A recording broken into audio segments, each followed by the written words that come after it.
So why would I be preparing my whitewater rafting gear on a cold, wet, rainy day?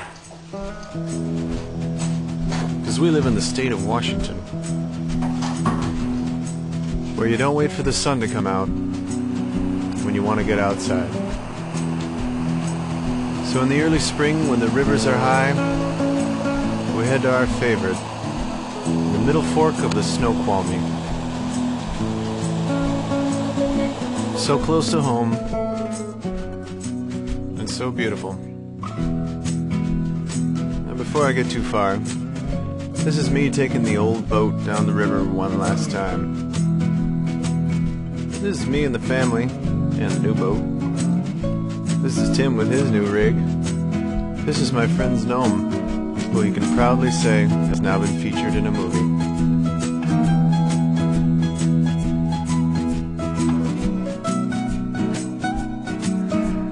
So yeah, we've spent a lot of cold spring days on the Middle Fork, having a good time.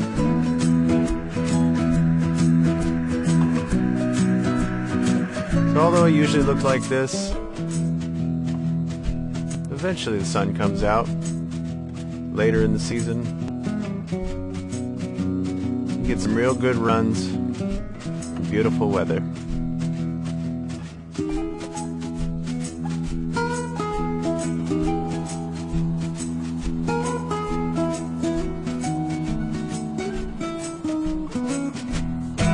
But the beautiful weather brings something else. Low water. A sad sight for a whitewater rafter. There's only one thing you can do. Take a road trip. So we leave the Snoqualmie North Bend area and head east of Mount Rainier, just below Rimrock Lake, where every September the U.S. Bureau of Reclamation begins draining the lake, bringing the Tieton River to life.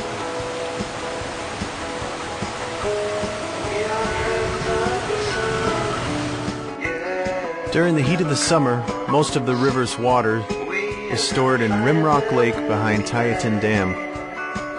So when it's released, it creates ideal conditions, attracting thousands of thrill seekers, river runners, and unsuspecting city dwellers ready to take their shot at whitewater rafting.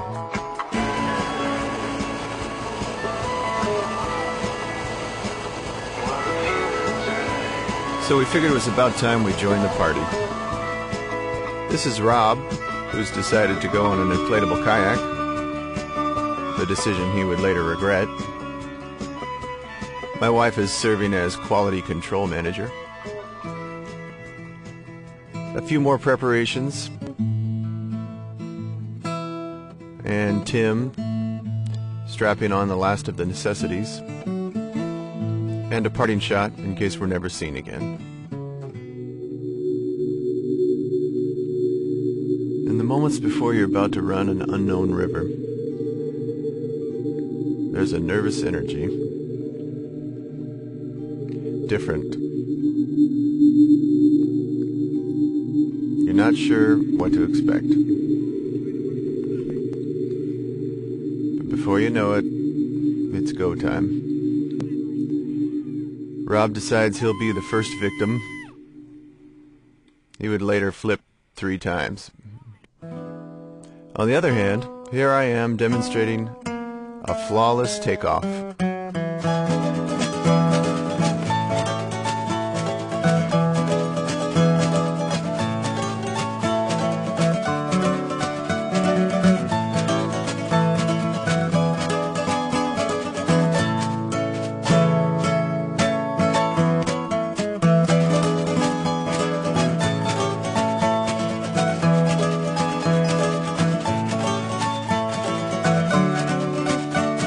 Obviously, my sporty $5 yellow rain jacket was worth every penny.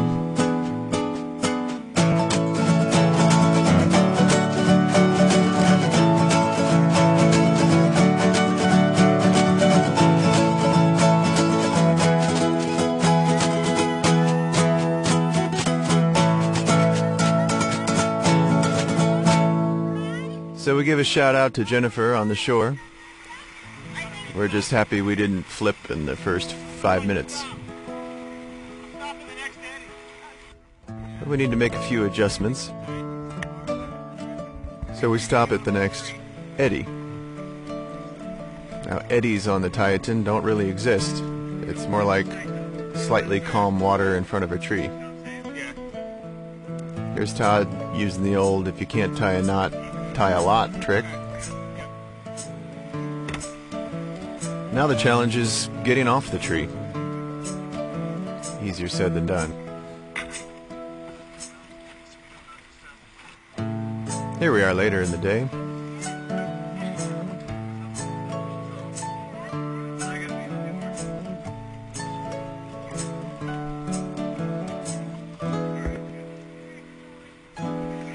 Then before you know it, we're off, rejoining the rest of the boats on the Tieton River.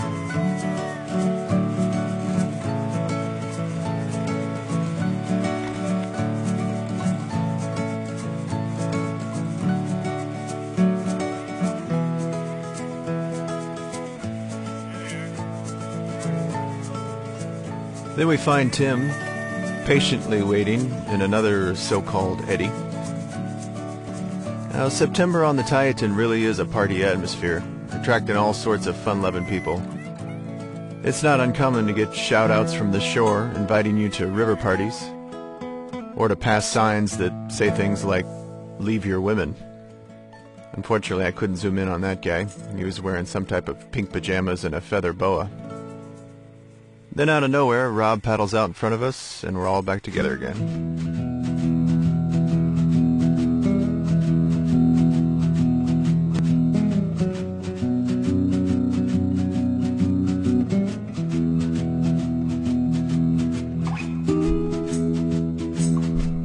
This is really all made possible because in 1980 a federal judge ordered to protect spring Chinook salmon eggs in the upper Yakima River. To do that, the Bureau decided to reduce releases from Yakima reservoirs during the spawning season so less water is needed during the winter months to protect incubating spring Chinook salmon eggs. To make up for reductions in the Yakima River, the Tieton is released to assure irrigation deliveries.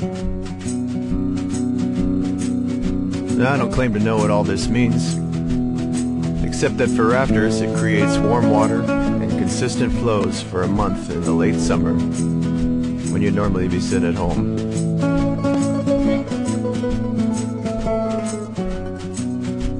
Now what it also does is take what's normally a stream with a little trickle and turns it into a raging obstacle course of trees and logs and, well, here I am demonstrating my superior driving skills.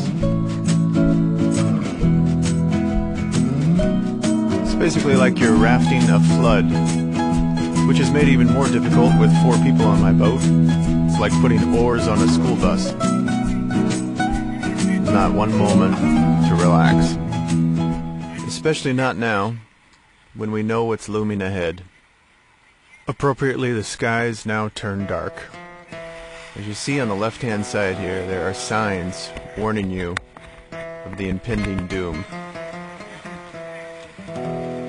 It's called a low-head dam, in which the entire river spills over about a 5-foot drop.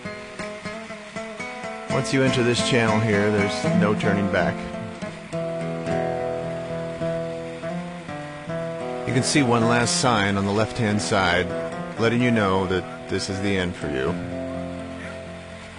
And as you try and position, because you've been told not to go to the right or you'll end up like that other guy, you can hear screams that you can't tell are from joy or terror. Then you notice all the other boats around you and the intensity really amps up.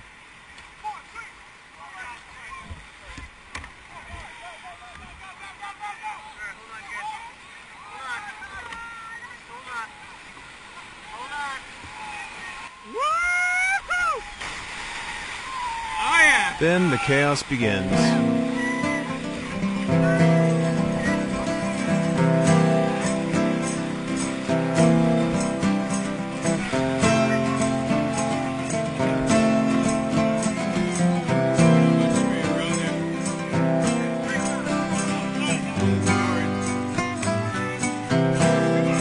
Here's a view from one of the boats that was directly behind us. You can see us up in front of the traffic jam there.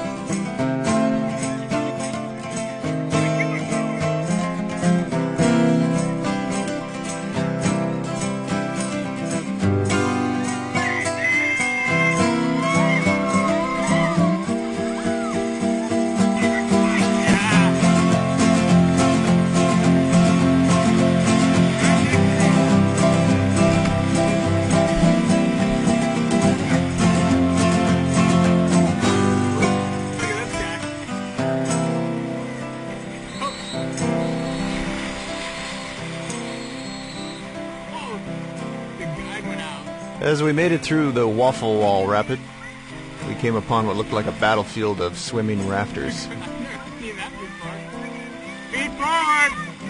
I obtained some top-secret footage of how this whole melee began. Please watch the left-hand side of your screen.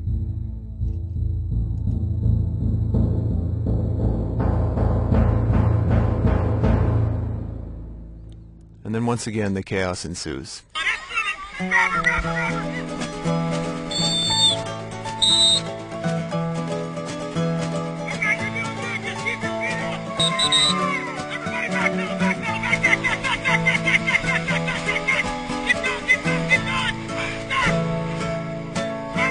This guy should win the award for the most enthusiastic river guide.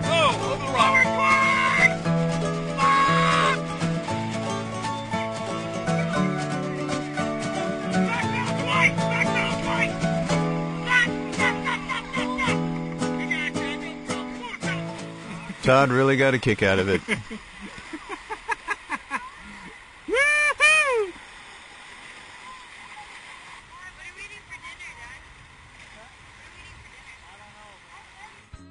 I was thinking the same thing as Helena, and we were happy to reach Windy Point Campground that we were going to call home for the next few days.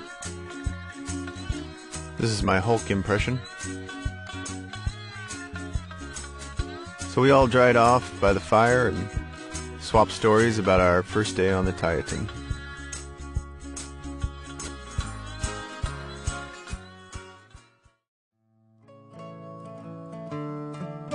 There really are many great camp spots all along the Tieton River. Next morning, me and Ireland decided to explore ours. Then we all had some breakfast and lounged by the river a bit. Played a cutthroat game of badminton. Sierra here made sure there were enough sticks and rocks inside the citronella candle. She's also the president of the Future Rafters of America Club. I'd take a walk with my wife, wake up some stowaways, and then it's go time again. See if you can find Tim doing his gopher impression.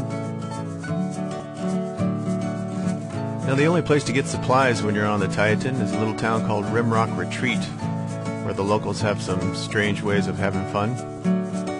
Don't worry, no bears were harmed in the filming of this movie. But I can't say so much for Uncle Ned up there. This is the Trout Lodge. Try the cinnamon rolls. So we start out at 60 degrees and raining, and in true Washington style, Rob still has a frosty beverage in his hand. I think he's really just celebrating that he's no longer on the inflatable kayak.